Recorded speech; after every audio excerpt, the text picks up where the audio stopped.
अब बच्चों हम 4.4 का ही प्रश्न 4 का दूसरा सवाल देखने वाले हैं। सवाल आपकी किताब में दिया है पृष्ठ क्रमांक 74 पर। तो सवाल है 5 गुणे वाई का वर्ग धन 40 वाई ऋण 12 बट्टे 5 वाई धन 10 गुणे वाई का वर्ग ऋण 4 बराबर वाई धन 8 बट्टे 1 धन 2 वाई। अर्थात इसमें सवाल में कहा गया है हल कीजिए। हल कीजिए में क्या होता है बच्चों, हमें अज्ञात चरांक यानी x या y जो भी दिया है उसका मान प्राप्त करना होता है, ठीक है ना। तो देखिए यही सवाल हमने यहाँ पर भी लिखा हुआ है टॉप पर, और यहाँ पर भी हमें y का मान ज्ञात करना है। तो चलिए देखते हैं किस तरह से हम y का मान ज्ञात कर सकते हैं। तो सबसे पहले आपको सवाल की तरफ गौर करना है। यहाँ पर 5 गुणे वाई का वर्ग है, धन 40 वाई है और यहाँ पर वाई है और 8 है। जब हम वाई में 5 वाई का गुणा करेंगे तो हमें 5 वाई का वर्ग मिलेगा, जो कि हमें लेफ्ट हैंड साइड में दिख रहा है। वैसे ही 8 में 5 वाई का गुणा करने पर हमें 40 वाई मिल रहा है, जो कि यहाँ पर 40 वाई के रूप में आपको दिखाई दे रहा है, ठीक है ना। अर्थात जब हम 5 वाई से अंश में गुणा करते हैं तो हमें इन्हीं पदों की प्राप्ति होती है। उसी तरह से जब हम डिनोमिनेटर यानी हर में 5 वाई का गुणा करेंगे तो 1 के साथ 5 वाई का गुणा करने पर 5 वाई आता है।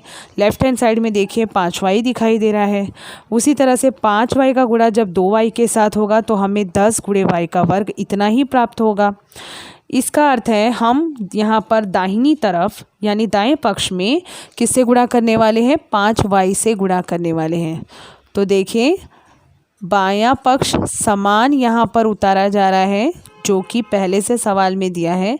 यहाँ दाएं पक्ष में हम ऊपर यानी अंश में और हर में दोनों में 5 वाई से गुणा कर रहे हैं। इस तरह से गुणा करने के बाद अब इसको हम क्या कर लेते हैं, हल कर लेते हैं। तो 5 वाई का गुणा वाई से होने पर 5 गुणे वाई का वर्ग होता है, धन 5 वाई का गुणा 8 से होने पर 40 वाई आता है। फिर बटे 5 वाई का गुणा 1 के साथ होने पर 5 वाई, 5 वाई का गुणा 2 वाई के साथ होने पर 10 गुणे वाई का वर्ग, ठीक है। तो ये समीकरण जो है अब हमें प्राप्त हुआ है। बायां पक्ष बच्चों समान है, तो देखिए बायां पक्ष जो है वो समान रूप में उतारा गया है। अब इस समीकरण को सरल रूप देने के लिए यहाँ पर हम दोनों अनुपातों को घटाने वाले हैं। और क्यों घटाने वाले हैं, ताकि ये जो पद है ये कैंसल हो सके और समीकरण को एक सामान्य और सरल रूप दिया जा सके। तो इसके लिए हम क्या करेंगे, समान अनुपातों के मूलभूत प्रमेयानुसार यहाँ पर कौन सी क्रिया करेंगे, घटाने की क्रिया करेंगे। तो समान अनुपातों के मूलभूत प्रमेय के आधार पर हम यहाँ घटाने की क्रिया करने वाले हैं। तो प्रत्येक अनुपात बराबर क्या होगा, 5 गुणे वाई का वर्ग धन 40 वाई ऋण 12, जो कि लेफ्ट हैंड साइड में दिख रहा है। इसी में हम ये जो पद है इसको घटाने वाले हैं। और जब भी घटाने के लिए पद को रखा जाता है बच्चों, कोष्ठक में रखना आवश्यक है। इसी तरह से हर में जो पद दिया है 5 वाई धन 10 वाई का वर्ग ऋण 4, ये लिखा गया। इसमें से हमें घटाना है, किसे घटाना है, 5 वाई धन 10 गुणे वाई का वर्ग, इसे घटाना है। घटाने के समय हमें क्या करना होगा, अब कोष्ठक को खोलना होगा। और कोष्ठक को खोलते समय आपको चिन्हों में परिवर्तन करना होता है, क्योंकि माइनस साइन बाहर मौजूद है। तो यहाँ पर 5 गुणे वाई के वर्ग के पास धन चिन्ह है, तो इस माइनस साइन की वजह से माइनस साइन हो जाता है। तो ऋण 5 गुणे वाई का वर्ग यानी -5 गुणे वाई का वर्ग हो जाता है। इसके बाद धन 40 वाई किस में बदल जाएगा, ऋण 40 वाई में। इसी तरह से हर में ये जो पद है ये समान रूप से उतारा गया है, और इस माइनस साइन की वजह से धन 5 वाई का चिन्ह बदलकर बन जाएगा ऋण 5 वाई। धन 10 गुणे वाई का वर्ग इसका चिन्ह बदल जाएगा ऋण 10 गुणे वाई का वर्ग, ठीक है। अब देखिए, अब हमें देखना है कि क्या कैंसल हो सकता है। तो आप देखिए 5 गुणे का y 5 गुणे y का वर्ग और ऋण 5 गुणे y का वर्ग ये कैंसिल हो सकते हैं। धन 40y ऋण 40y ये कैंसिल हो सकते हैं। यहाँ नीचे की तरफ 5y है, इसके पास धन चिन्ह है तो धन 5y ऋण 5y ये दोनों आपस में कैंसिल हो सकते हैं। और धन 10 गुणे y का वर्ग ऋण 10 गुणे y का वर्ग कैंसिल हो सकते हैं। तो देखिए हमारे पास क्या बचा, ऋण 12 बटे ऋण 4। जब आप इसे कैंसिल करेंगे ऋण 4 से ऋण 12 को, तो ये कितनी बार में कैंसिल होगा बच्चों, धन 3 बार में कैंसिल होगा। तो हमारा जो प्रत्येक अनुपात का मान आ गया है वो कितना आ गया है बच्चों, धन 3 इतना आया है।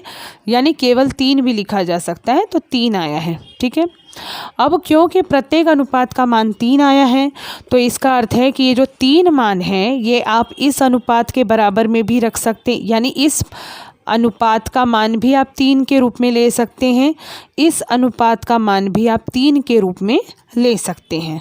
तो हम सरल समीकरण बनाने के लिए इस अनुपात का चुनाव करने वाले हैं, y धन 8 बटे 1 धन 2y, y धन 8 बटे 1 धन 2y बराबर हम 3 लेने वाले हैं। ठीक है ना। अब इस 3 का मतलब क्या होता है बच्चों, 3 का मतलब होता है 3 बटे 1। आप इसे इस तरह से भी लिख सकते हैं, 3 का अर्थ होता है 3 बटे 1। अब हम 13 गुणा करके ये समीकरण हल करने वाले, y धन 8 का गुणा 1 के साथ होगा तो 1 गुणे y धन 8 बराबर 3 गुणे 1 धन 2y, इस तरह से होगा। अब आगे जब ये समीकरण होगा हल तो 1 के साथ y धन 8 का गुणा होने पर हमें y धन 8 इतना प्राप्त होगा। इसके बाद 3 का गुणा 1 धन 2y के साथ करना है तो 3 एकम 3 धन 3 दूनी 6y, इस तरह से हमें प्राप्त होता है।